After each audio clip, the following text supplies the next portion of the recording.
Hey there, welcome back to ClearPath Conversations. I'm Mark Bernardin. Last episode, we talked about reading the room at an executive level, the signals, the pivots, and the skill of staying present enough to respond to what's actually happening rather than what you prepared for. Today, we're dealing with a situation that tests every element of executive relationship management all at once. The departure of your executive sponsor. Now, this is one of the highest risk events in enterprise CS, and I don't think that it gets the treatment that it deserves. Most playbooks will just tell you to identify a successor and update your stakeholder map. Now, that advice it's not wrong. It's just wildly insufficient for what actually needs to happen. Let me start with why sponsor departure is so dangerous, because I think understanding the mechanism of risk helps you respond to it more accurately. When an executive sponsor leaves, you you don't just lose a relationship. You lose everything that relationship was carrying. You lose the organizational credibility that they lent to your program. You lose the internal narrative that they were reinforcing upward to their leadership. You lose the political capital that had protected the initiative from competing budget priorities. And you lose the history, the shared context that made difficult conversations manageable because there was an established foundation of trust to draw on. The program doesn't disappear when the sponsor does, but the structural support that it was resting on does.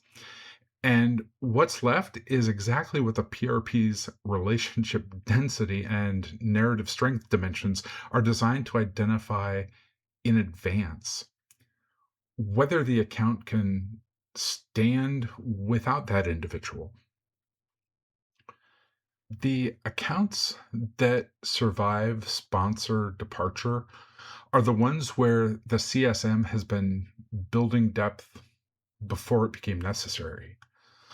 Multiple stakeholder relationships, a value narrative that exists in the organization's language, not just in the sponsor's memory. More than one person who can tell the story of why this program matters.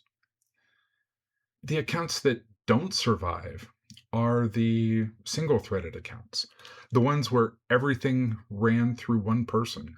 And when that person left, there was nothing structural left to hold the relationship. Now, I've been on both sides of this. I've watched accounts that I built well survive the departure of a champion because the foundation was there. And I've watched accounts that I hadn't built well enough collapse quickly after a champion left, despite strong product performance, because there was nothing holding the relationship above that ground level.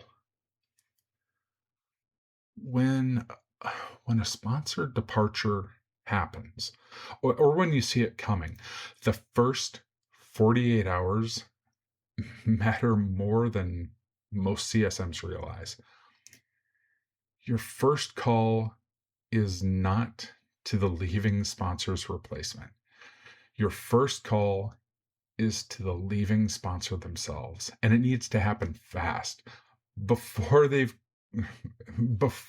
consumed by their transition, before they're emotionally detached from the account, and before the organizational awkwardness of their departure makes that conversation weird.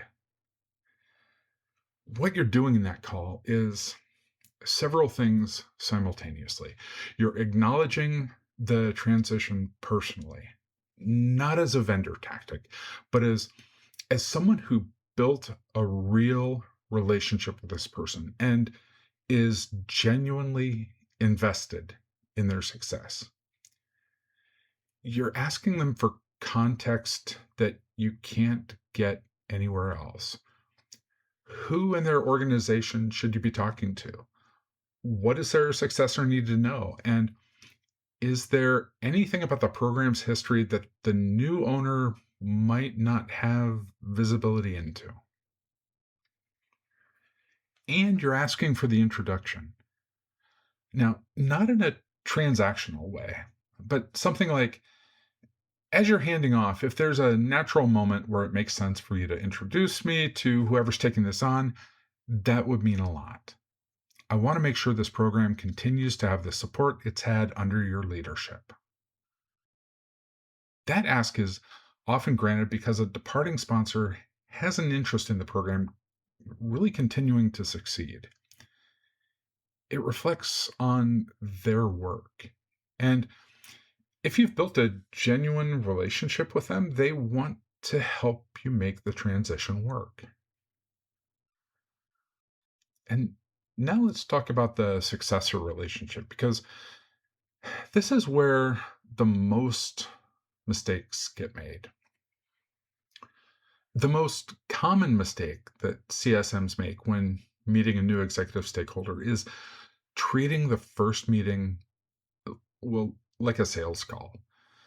They come in with a deck that covers the history of the program, the value that's been delivered, and the roadmap going forward. They're they're essentially trying to resell the relationship in a single meeting. That approach fails for a predictable reason. The successor doesn't care about the history as much as you think they do. They inherited this program. They didn't choose it. They have their own priorities, their own way of evaluating vendor relationships, and their own questions about whether this initiative is still the right one for their organization. Coming in to tell them how great everything has been under their predecessor's leadership is not only not compelling, it's kind of tone deaf. What the successor actually needs from you in the first meeting is to feel heard and to feel confident that you understand the difference between who they are and who their predecessor was. The first meeting is not a presentation. It's a discovery conversation. The questions that open that conversation are simple. What are your priorities for this program? What would success look like for you personally over the next 6 to 12 months? Are there things about how this partnership is operated that you'd want to continue or things that you'd want to change? What do you need from me to feel confident in this relationship? Those questions accomplish more in 30 minutes than a 60-minute deck review. They tell you who you're dealing with, what they care about, and how you need to adapt your approach. And they tell the successor something important about you, that you're someone who listens before assuming and who treats them as an individual rather than just a placeholder for their predecessor. I want to talk about one scenario that's particularly tricky, and that's the departure where there's no clear successor named immediately. Sometimes a sponsor leaves and the organization is in a transition period. They're restructuring, they haven't decided who picks up the program, or the account is going through its own internal upheaval that has nothing at all to do with your product. In those situations, there's there's no one to call. There's no obvious next step. This is where the depth of your broader relationship network in the account becomes critical. If you have two or three other stakeholders at different levels who know you and trust you, you have people to engage during the uncertainty. You have sources of information about what's happening organizationally.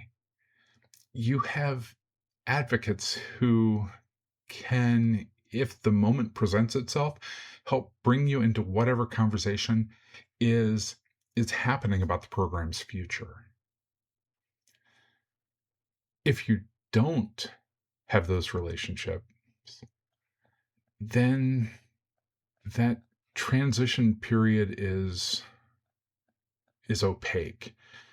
You're waiting for someone to decide something and you have no visibility or influence over what that decision will be.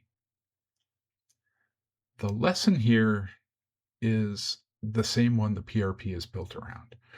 Relationship density it's not a nice to have feature of a healthy account.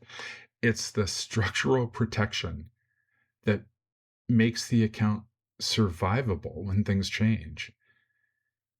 And things always change. In the next episode, we're going to get practical about how to build that depth deliberately. Not just adding contacts into your CRM, but building genuinely multi-threaded relationships that hold under pressure. What multi-threading actually looks like when it's done well and how to build it without forcing it. So, follow the show on your favorite platform. Connect with me on LinkedIn at linkedin.com/in/Mark Bernardin. And if you have a sponsor relationship right now that you'd describe as single-threaded, just one person carrying the whole relationship, take that seriously.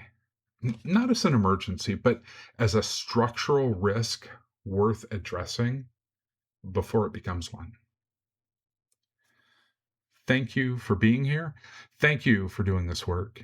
And thank you for showing up and delivering every single day. I'll talk to you soon.